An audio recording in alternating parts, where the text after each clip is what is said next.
Sup, good people? This is Trockers. Welcome back to my channel. So today we want to look at sequences and series. So I'm considering a ZIMSEC June 2007 paper 1 question, which reads, two sequences are defined for n equal to 1, 2, 3 up to infinity as follows. So we have un there and we've got our vn there, right? Okay, so just a slight error. There was a slight typo here, supposed to be equal to. So Vn is equal to that. U of n is equal to that. Describe the behavior of each sequence as n approaches infinity. Then given that summation from n equal to 1 up to n of u of n is equal to 259. Find capital N there, right? So to start with, guys, we need to understand a sequence. To define a sequence, what is a sequence? So in simpler terms, right, because we are seeing this word here, which is we are seeing these sequences, right? So a sequence, it is just a set of numbers appearing in a certain order. So for example, I would think of multiples of 2, and 2 times 0 it's 0, 2 times 2 it's 2, 2 times 4 it's 4, 2 times 3 it's 6. I mean 2 times 1, 2 times 2, 2 times 3, 2 times 8, and so we are seeing that these numbers are appearing in a certain order, the order being multiples of, they are multiples of 2, right? So we call this a series, a sequence. But if we sum up terms of a sequence, we now have what is called a series. So this is now a series, right? Then we can simplify a series by writing it in what do you call this, in sigma notation. We can use the sigma notation, right, to express that series, right, in summation form actually. So I can write, right, I put my summation there. So I'm summing from the list here. Remember I said 2 times 0. So I can say when r is equal to 0, probably up to infinity. So I can just say to infinity, right? But now I need the pattern. So the pattern is 2r, right? So now I have written this sequence, this series in summation form, right? This is called sigma notation. Simply means you're adding up the terms for that sequence. So now when r is equal to 0, you just plug in 0 here. It's 2 times 0, so you get 0. When r is 1, it's 2 times 1. When r is 3, so you keep adding up to infinity. So basically that's all about what? That's all about sequences and series. So now we want to go ahead and define the behavior. So remember, these sequences, they also behave the same way as human beings, right? As n approaches infinity, as you know, the values of n continue to increase, there is a certain behavior that is being portrayed, right? So for instance, a series can diverge, means that terms will never, terms will continue to increase, right? Then they can converge, meaning to say it's approaching a particular number, right? Then it can oscillate, right? Where it keeps, changing positive, negative, and so forth. So that's a behavior of what? Of sequence. So this is exactly what we need to determine in this case, right? So let's go ahead without wasting much time. Let's go ahead and write this. So I'm going to put this down. My un here is 10n minus 3, and my vn is equal to 1 minus 1 over n to the n, right? So the question requires us to, we just want to describe the behavior, but obviously to get the behavior, right? So for un here, right? Since it's is it a sequence or series? Okay, no problem. So when un is 10n minus 3. So u1, you are plugging 1, it's 10 minus 3, that's 7. u2, it's 20 minus 3, which I believe it's 17. u3, it's 30 minus 3, which is 27, and so forth. So as we continue to increase the values of n, we are seeing that this here, it approaches infinity. So it keeps going. Hence, the behavior is divergence. The sequence here is diverging. Right. So that's the behavior. It diverges. Right. And now, where do I put this? Now we need to consider the behavior for v of n. So vn equal to 1 minus 1 over n to the n, right? So we want v1. v1 is 1 minus 1 over 1 to that. 1 minus 1, 1, 1. So it's 0. So v2, it's 1 minus 1 over 2 squared minus 1/4, which is 3/4, right? Then v3 is equal to 1 minus, this one here is 1/3, 1/3 to the third power, which is 1 over 27, which is equal to 26 over 27, right? Let me end at v4. I need to show you something. So here it's 0.75. Here for 26 over 27, 26 divided by 27, it's 0.962 and so on.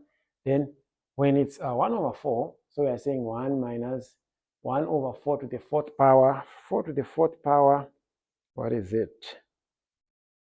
Okay, 4 to the fourth power here is 256. 1 minus 1 over 256. So here we get 255 over 256. So 255 divided by 256, I'm getting 0.999. So as you can see, right, as n tends to infinity, you need to know that 1 over fraction here, as n approaches infinity, this whole thing here approaches 0.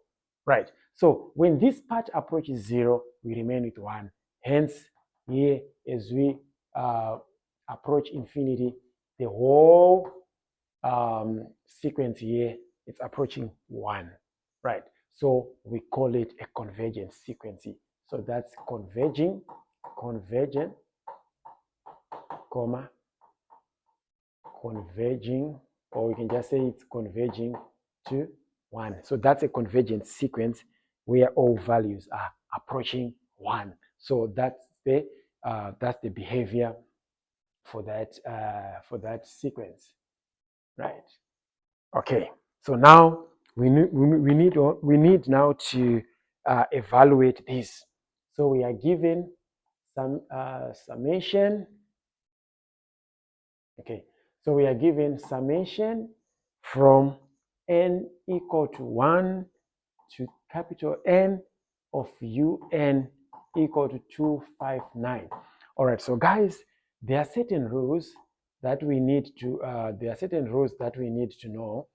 Here, if I'm just summing constants from r equals to 1 up to n of constants, it's just the result of multiplying this upper limit times that constant, right?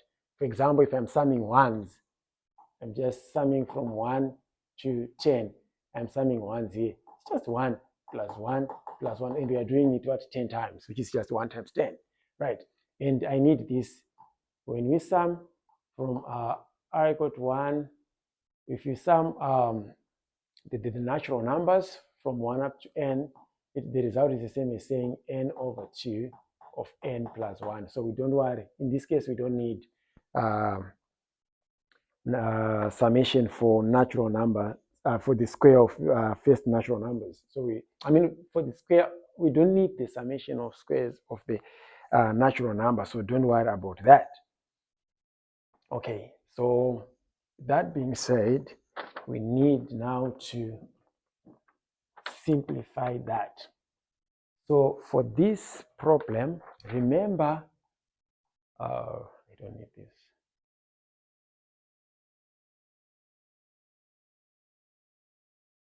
Remember, I need that back.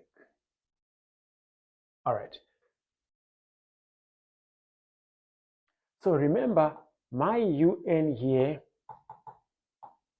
our UN was given above, which is 10n minus 3, right?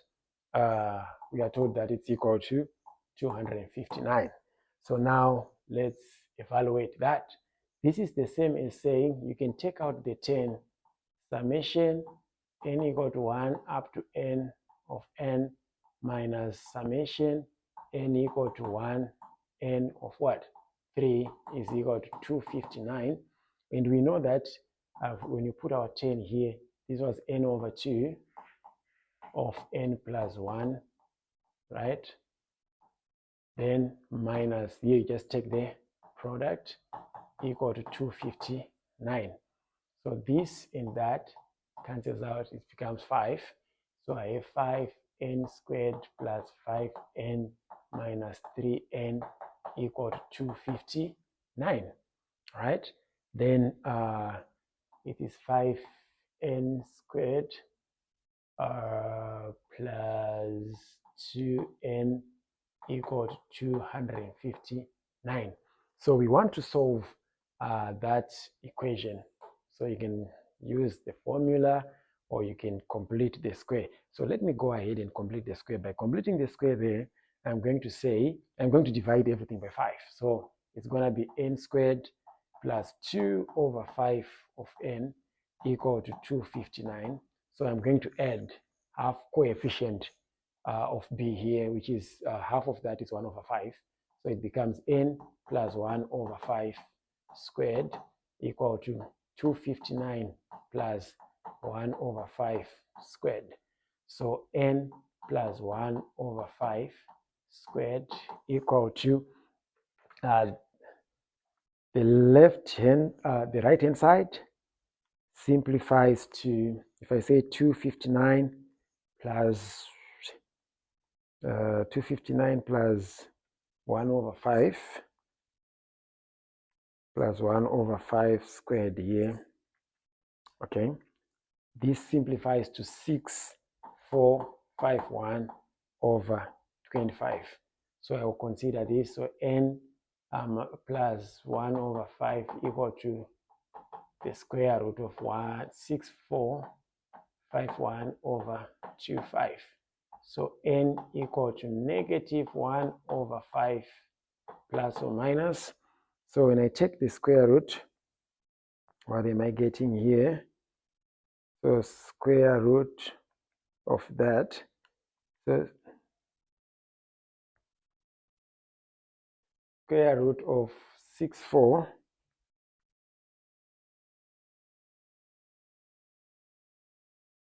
it was 6451. Here was 259, right? N plus this, okay, let me see, 10n minus 3 is equal to 259, yes. So I figured out the 10, which is n over 2 of n plus 1. This is correct. This was minus 3. Okay, it's correct. So this is minus 3n equal to 259. Okay, it's correct. Then when I simplify here, that's 5n squared plus 5n, right, minus 3n, so which is 5n plus that is equal to 259. Then half of this is 1 over 5 squared, right? Then when I come here, that's what I'm adding to both sides, which is 1 over 5 squared, that's 1 over 25. So 259. All right. Okay, 259 plus 1 over 25. I'm getting, I don't know why I'm getting, hopefully,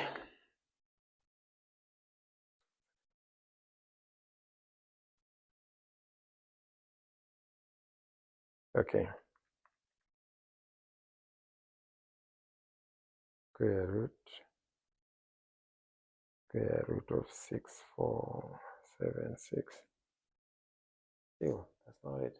All right, let me see here. Okay, so if I simplify this, what do I get? 259 plus 1 over 5. Okay, 259 plus 1 over 5 squared. I'm getting 6476 over 25. So here it's plus or minus square root of 6476 over 25. I know the denominator is 5. And what is square root of that? 6476. Still I'm not getting an exact number here. Something is wrong. What is wrong with this problem? Okay. Is our math correct? 5n squared plus 5n minus 3n equal to 259. 5n squared plus that, and I divide by 5, which is okay. 259 is already there. Then when I solve, I'm getting n squared plus 2 over 5. Since I divided by 5. Okay, sorry. I'm seeing where I went wrong. I forgot to divide by 5 here, right? I'm supposed to divide by 5 throughout. So here I'm supposed to divide by 5. All right, that's where the problem was. Okay. Yeah, let's see. So when I divide by 5, what do I get? This thing misbehaved at times. Right. Okay, so it's supposed to be 259 over 5. Okay, 259 over 5 plus 1 over 5 squared, right? And I'm getting 1296 over 5. So if I take the square root, right? Square root of answer, I'm getting 36. 36 over 5. So now let me get rid of this. Okay, so it's now n equal to negative 1 over 5 plus 36 over 5, or negative 1 over 5 minus 36 over 5, right? Which is equal to 35 over 5, or minus 37 over 5, which is equal to 7, or negative 37 over 5. Therefore, n is equal to 7. All right, so we consider the positive because we are summing n terms. There's no way we can sum negative terms. So guys, if you're a real mathematician, you know that some of these errors, it has happened sometimes when you're calculating, which is a great thing. And remember, we perfect as we keep trying. So with that being said, guys, thank you so much for tuning in. Continue to like, subscribe, and share. We'll see you in the next segment.